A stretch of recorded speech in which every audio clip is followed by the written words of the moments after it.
thought I was just disorganized. That's what I told myself every time I looked at the counters, the drawers, the slow buildup of stuff that never seemed dirty, just heavy.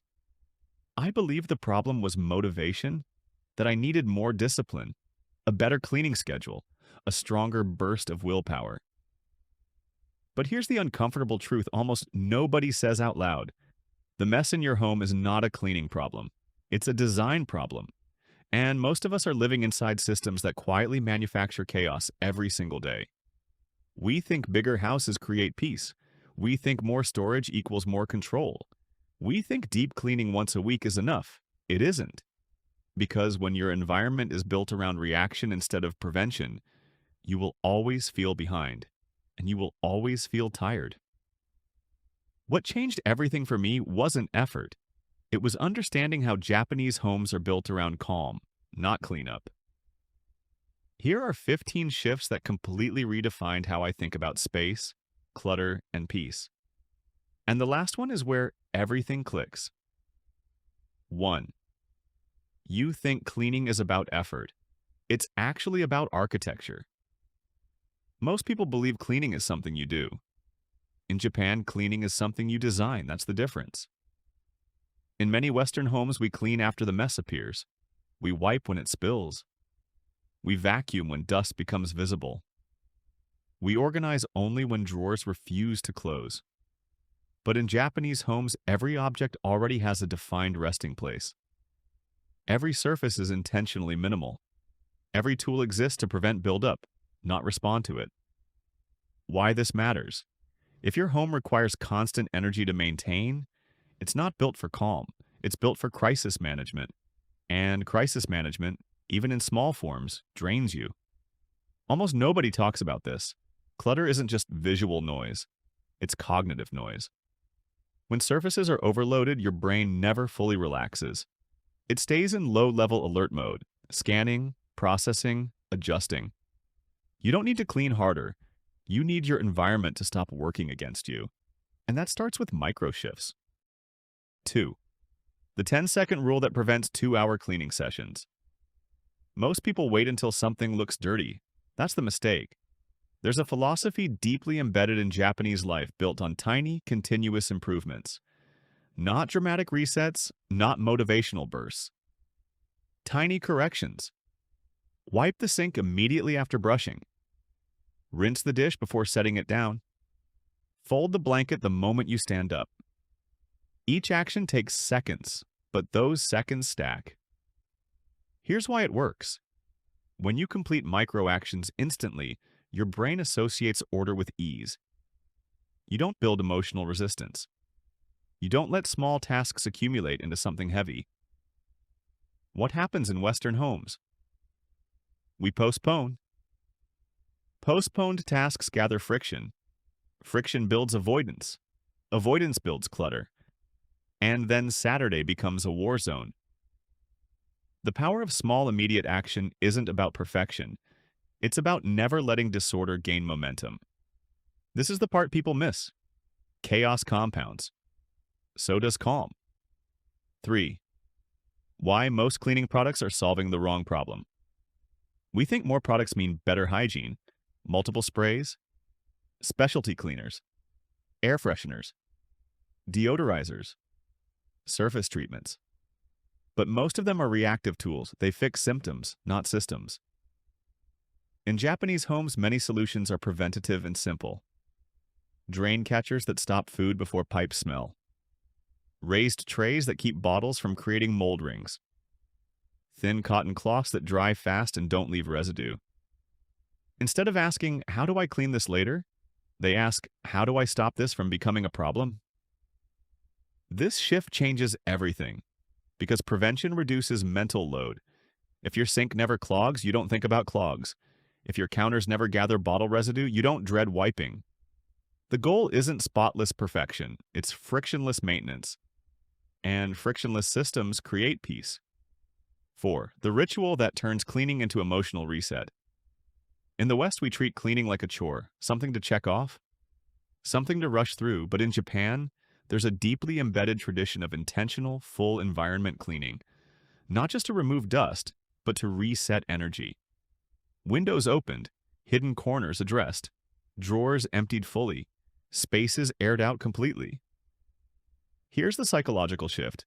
When you clean intentionally, you process time. You release accumulated stress that attached itself to physical space. Think about it.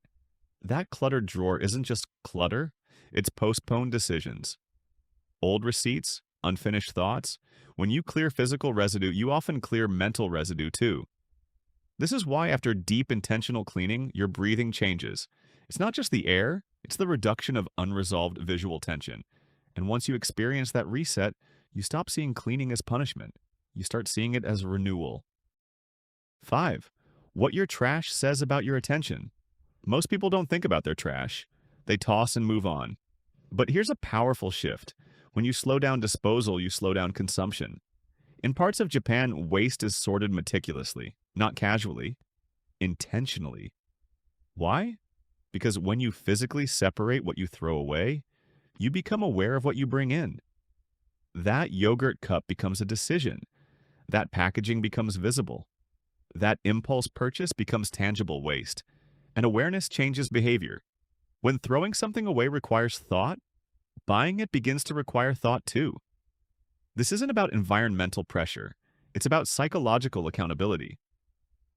Trash becomes feedback, and feedback creates refinement. 6. Why smaller spaces often feel bigger. It sounds impossible, but smaller Japanese homes often feel calmer than large Western houses. How? Because movement is unobstructed. Sliding panels instead of swinging doors. Storage that folds inward. Furniture that disappears when not in use. When you move through space without bumping into things, your nervous system relaxes. Obstruction equals tension. Open flow equals calm. Even subtle design differences, like doors that glide instead of slam, reduce microstress throughout the day. This is where everything changes. It's not about square footage, it's about friction. Less friction equals more mental space. 7. The hidden cost of "I'll do it later." Almost nobody calculates this. Every postponed task carries invisible weight. A dish left in the sink isn't heavy, but 5 dishes are. 10 feel overwhelming. And overwhelm creates avoidance. In Japanese habit design, delay is minimized. Small action now prevents emotional resistance later. This isn't discipline, it's emotional engineering. When your environment never reaches overwhelm threshold, your mood stabilizes. And when your mood stabilizes, everything else improves. 8. Why clean space slows time. Have you noticed this? In a cluttered room, you move fast. You feel slightly tense, slightly rushed. In a minimal, organized space, your movements slow naturally. You breathe deeper. You pause more. This isn't imagination. Visual simplicity reduces cognitive processing demand. Your brain doesn't have to scan constantly. It rests. And when your brain rests, your perception of time shifts. Life feels longer. Not because hours changed, because friction decreased. 9.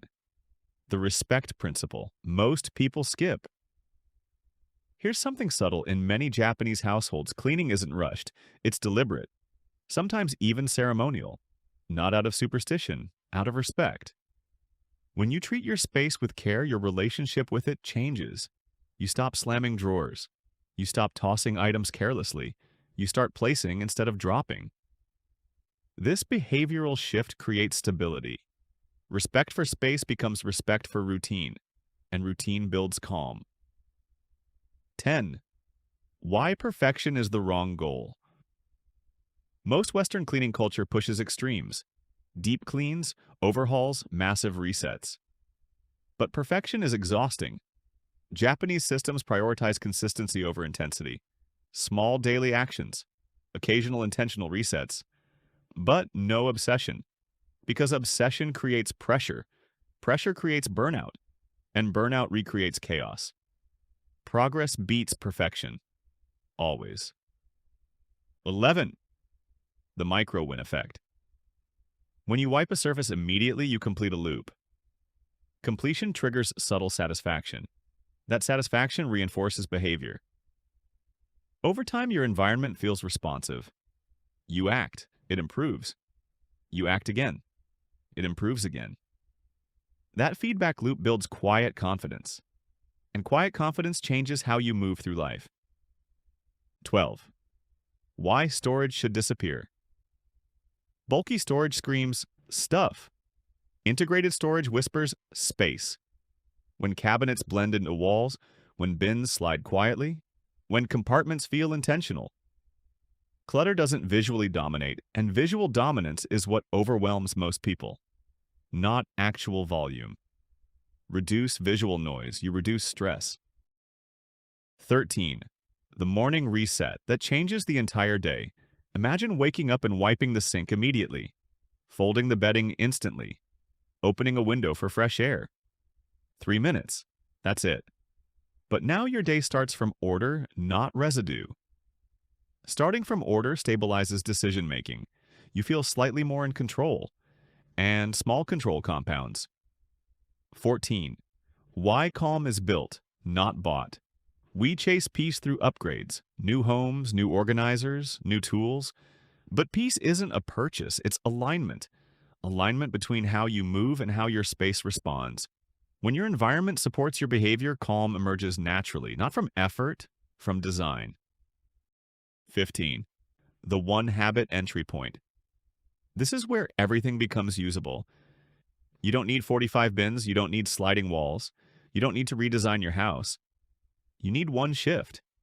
Pick one surface. Commit to never leaving it messy, just one. Or choose one micro action. Wipe sink immediately. Rinse plate instantly. Fold blanket without delay. Do it for 7 days, that's it.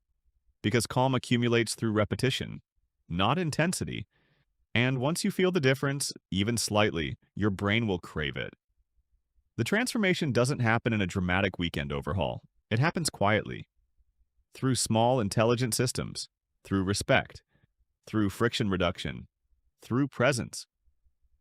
You don't need to clean harder. You need your space to stop fighting you. And sometimes the distance between chaos and calm is just one deliberate habit away.